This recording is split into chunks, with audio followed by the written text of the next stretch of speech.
Is a word web of the most important words and how the contract law works.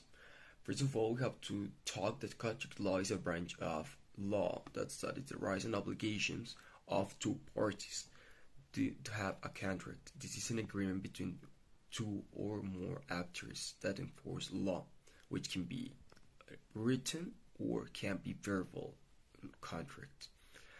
In these contracts, there must be a mutual assent. That means that both parties of the agree to the terms of the contract and what must be done and what are the things to be followed, the timelines and similars. As well, there's the first part of a contract is an offer in which is a proposal by one of the actors to another actor to have any kind of mutual agreement to do something. This must be accepted by the one of the parties, the one that is offered, and the one that was offered the contract must accept it to have a contract.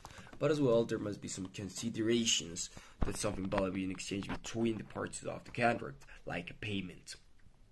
The capacity of the contract is the legal ability of the parties to enter into a contract, which means that if they are available to offer the service and as well to offer the considerations, follows the mutual assents, as well as I mentioned before, this must be written or verbal, it doesn't matter, but they must be a legality between the contract. That this means that it must not be contract with things outside the law.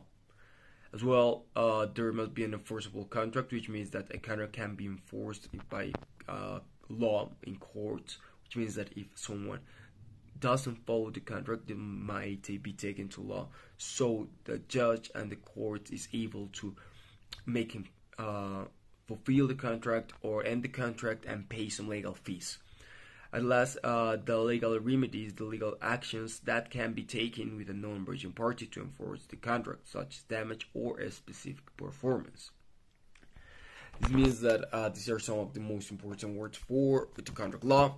The contract law by establishing the legal framework for creating or forcing the contract between parties. This law requires that a contract based on mutual assent, consideration, capacity, and legality that first starts with an offer from one of the parties, the other one accepts it, and they establish the goals, the objectives of the contract, but as well the terms and conditions. This means the things that must be followed and things to have in consideration for the fulfillment of the contract, or what may happen or what are the terms that may end up the contract. The contracts can be written or verbally, but most business tends to do them written so they can have a easier reference later, like if they are making a minutes. So they can reach to these documents to just have a ABC of what were the terms and what do they have to follow up with kinds of conditions. But if one party breaches the contract, the other party can seek legal remedies such as damages or specific performance.